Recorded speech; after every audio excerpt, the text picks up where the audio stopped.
Hey guys, so why I'm invested in Nintendo. This might be a bit of a long one, but I do like Nintendo, so stay tuned.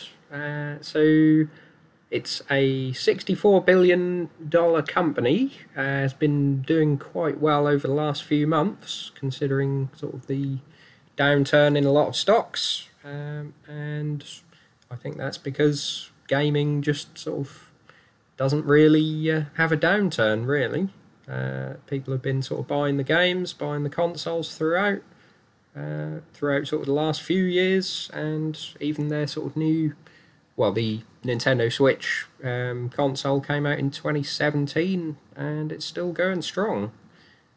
So just sort of looking at some of the financials, you're looking at, I think it's, yeah, about 3 billion. All the numbers are in yen, so you have to divide everything by about sort of 119.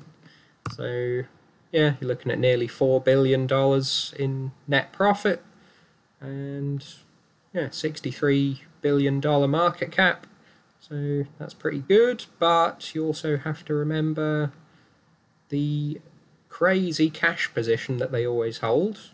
So looking at, yeah, 1534, so about nearly $13 billion in cash, and they have no debt, so you could see that as excess cash. I sort of, as a very, very cautious move, just deduct off the total liabilities. So, you know, they'll have the manufacturers, they'll have Nvidia that they have to pay for the chips and all that sort of thing. So take off total liabilities, they haven't got to pay anyone then, and you're looking at sort of, yeah, 950, say, so about $8 billion in just pure cash. So that's an incredible position to be in. So we can't really ask for much more from a balance sheet. And yeah, so if you sort of take off the 8 billion in cash, you get $54 billion sort of enterprise value, if you like, and then divided by, they're sort of expecting a little bit of a drop, considering the last sort of couple of years have been a bit crazy. So if you said $3.75 billion net profit, yeah, you're looking at sort of still under 15 PE, which yeah, I think is pretty decent. Even sort of 13s if you're thinking sort of more bullish earnings. So yeah, looking at some more sort of fundamental items, you just look at the games that they churn out. And these are all sort of pretty much all their own games. So sort of Mario Kart 8, 43 million. Animal Crossing did really well in 2020. 37 million. Smash Bros 27 million. These are all theirs. Zelda is theirs. Pokemon is sort of a huge franchise, but they only actually own a third of the Pokemon company. But it is exclusive. So owning that sort of keeps it exclusive. So yeah, 23 million for them. Then your sort of Mario's, a couple more Pokemon. But I mean, your sort of,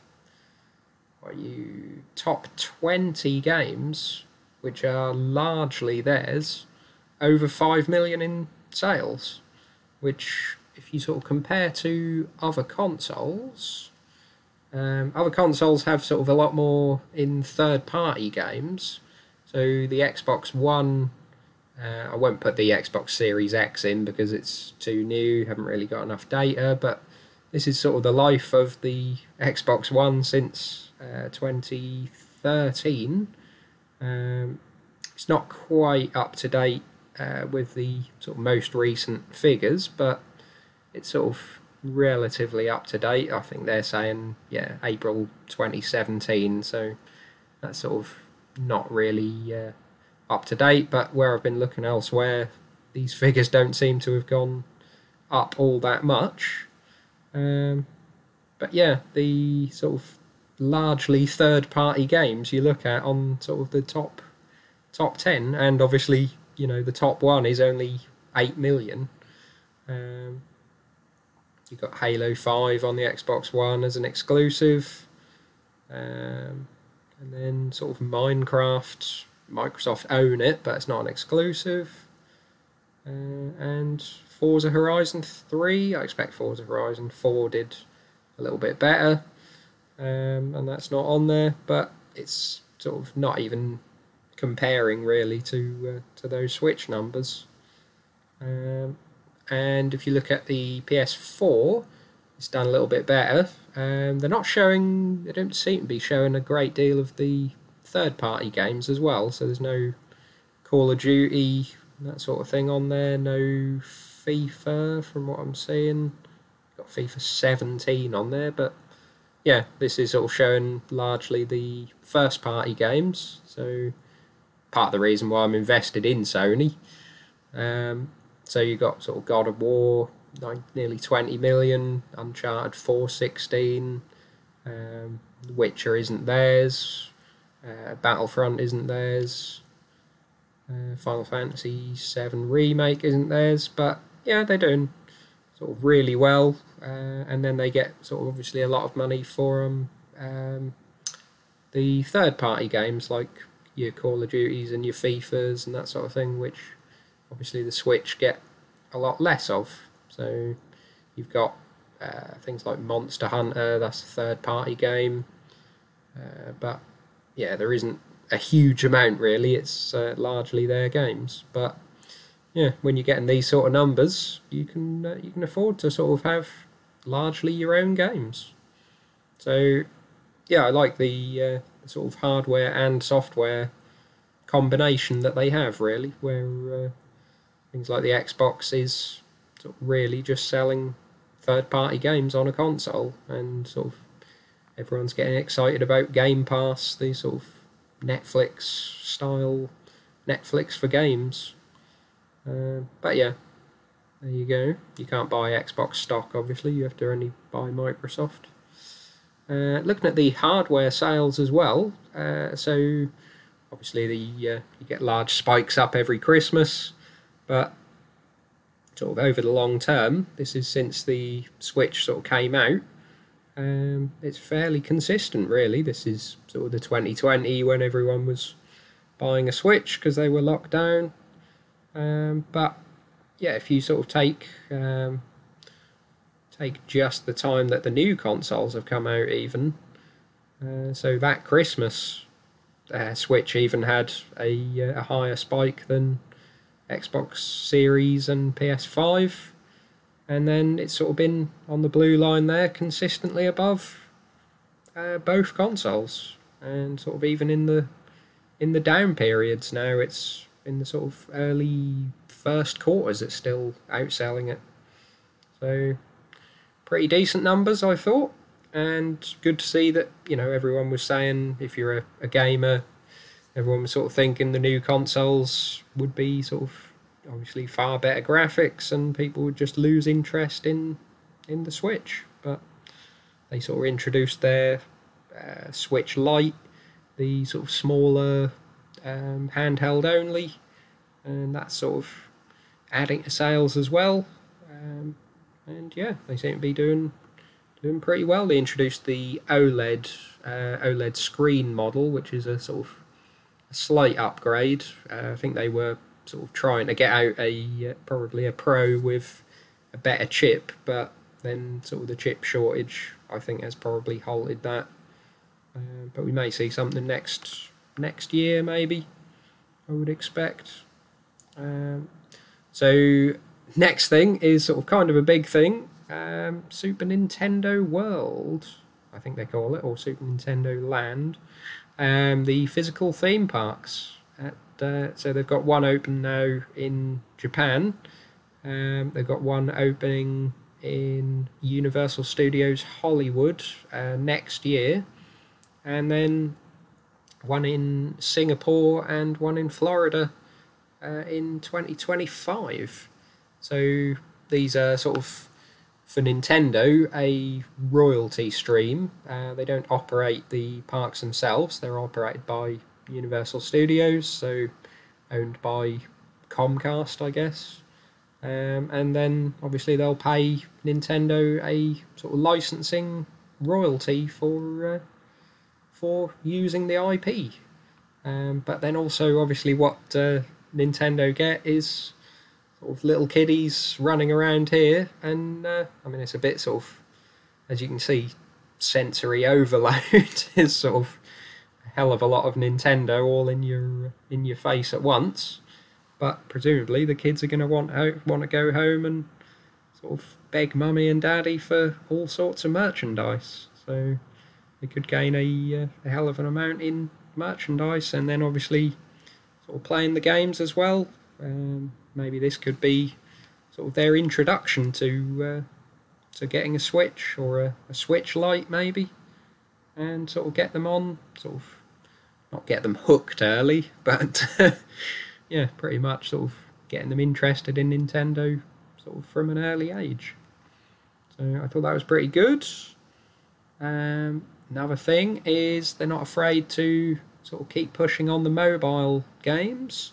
They were sort of a little bit reluctant early on, but I think the success of Pokemon Go, if you were around sort of a few years ago, you know, a hell of a lot of people were sort of running around towns and running around parks and beaches and all sorts playing Pokemon Go, which again that's sort of partly the Pokemon Company and partly Niantic I think created that. So Nintendo don't have sort of quite as much of a stake in that as they have in these other games, but it was sort of still popular, and so they're then pushing it out to their sort of various other franchises. So Pikmin, Animal Crossing and Fire Emblem are sort of the newer ones. They started with Super Mario Run and sort of moved on to Mario Kart, and these sort of have like microtransactions, a small amount of microtransactions.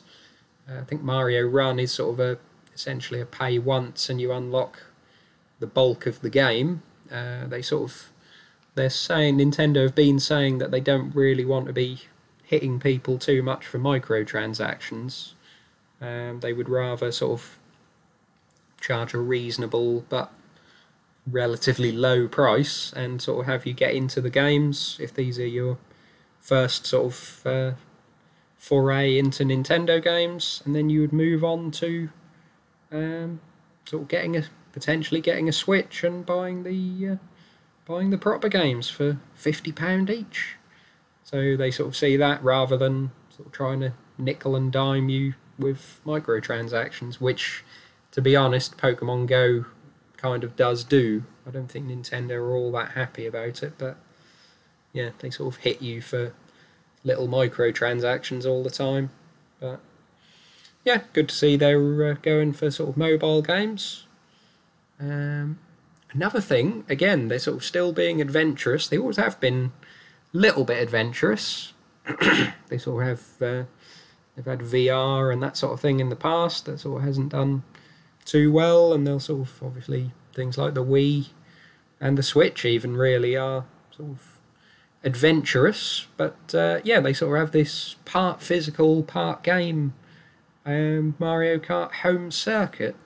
This hasn't been a sort of a huge seller. I think it sold about 2 million copies, but I think it was sort of £100, sort of given the extra physical bits. I think you can get it on sale for about 80 now, so it's a reasonable amount of revenue, and it sort of seems quite fun. So you get physical carts in the box, and these sort of gates that you put down, say, you know, on a living room floor, you'd sort of set up for sort of in a track. You can sort of shape the track however you like, and then the cars have got a little camera on, and they sort of create an augmented reality track on the Switch from your living room, if you like. So the people in here have sort of put some obstacles in the way, a pot of pens but it sort of obviously looks a bit of fun in the game. And yeah, they even sort of overlay coins and Goombas and that sort of thing, and you sort of have a real race around your living room. So yeah, that seems an interesting sort of first go at augmented reality, I thought. And they seem interested to sort of push this further going forward. But they are a little bit slow to sort of jump on these trends sometimes. But I was happy to see that they are going for it. And sort of lastly, obviously the subscription side. So they have sort of a multiplayer Nintendo Switch Online, similar to sort of Xbox Gold and PlayStation Plus. Theirs is quite a bit cheaper because they don't give away quite as many sort of free games. I think you get, sort of they're showing like NES games and that sort of thing, the old sort of 80s games, and you get the multiplayer.